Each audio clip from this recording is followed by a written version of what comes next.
En esta etapa del curso aprenderás cuáles son esas hipótesis que se deben tomar en cuenta en el diseño de concreto armado y por fin lograrás entender lo que ocurre en el instante de falla de la sección. Las hipótesis en el diseño que se debe tener presente son la adherencia perfecta entre el acero y el concreto. Como ya sabemos, esto se logra gracias a las estrías o corrugaciones de las barras de acero y respetando las longitudes de desarrollo y de anclaje del armado longitudinal señaladas en el código.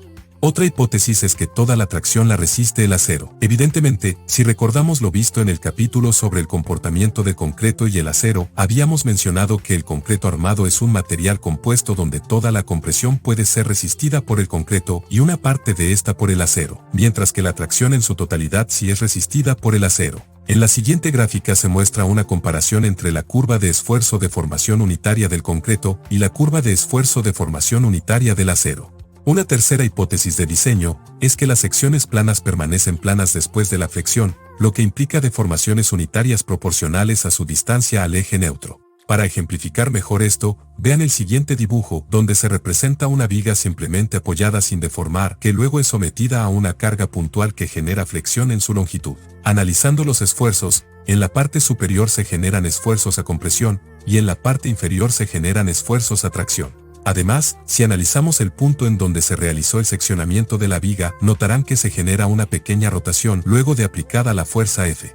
También existe una fibra de esta misma sección donde su deformación es nula, esta se conoce como eje neutro y se encuentra ubicada en la transición entre la compresión y la tracción en un plano paralelo a las caras superior e inferior de la viga.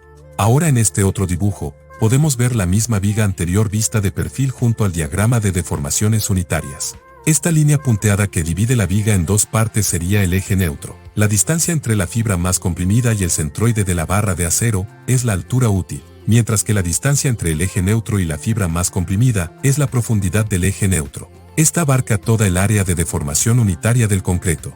Su diferencia con la altura útil comprende el área de deformación unitaria del acero. Por último, la rotación que había mencionado antes se conoce como curvatura, y puede ser calculada por trigonometría a través del diagrama de deformaciones unitarias.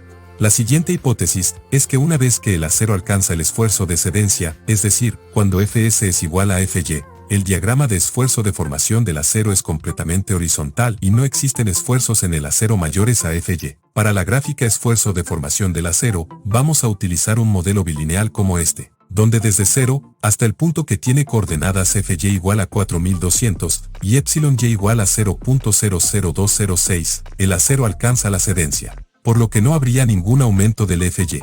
Solamente tendría mayores deformaciones unitarias sin experimentar ningún incremento en Fy. Este sería el modelo definitivo para el acero que vamos a utilizar en el diseño. Para el caso del concreto, la deformación última es de 0.003, que es la que se alcanza en el instante de falla, como lo habíamos mencionado anteriormente en el video donde hablamos sobre la resistencia a la compresión. Si aún no lo has visto, te invito a visitarlo haciendo clic arriba a tu derecha.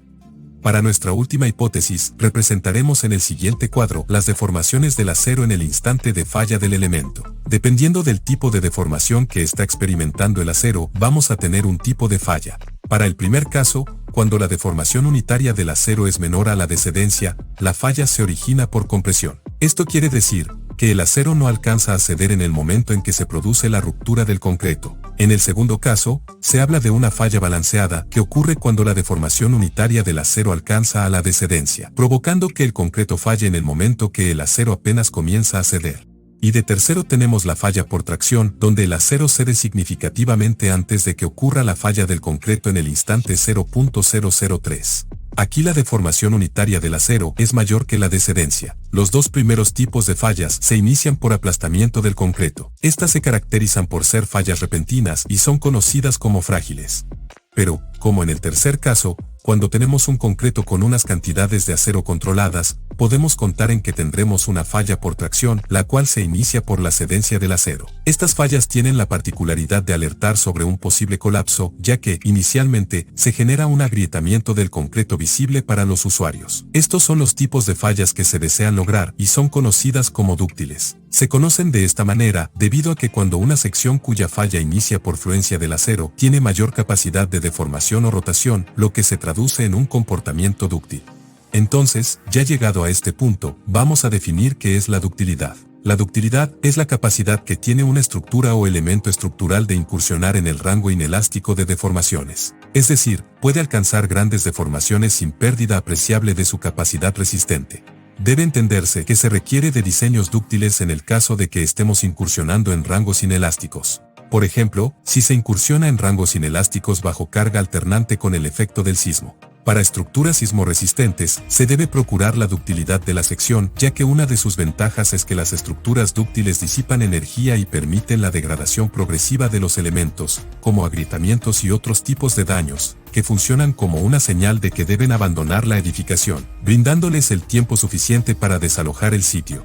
Recuerda suscribirte y activar la campanita de notificaciones. Nos vemos en la obra.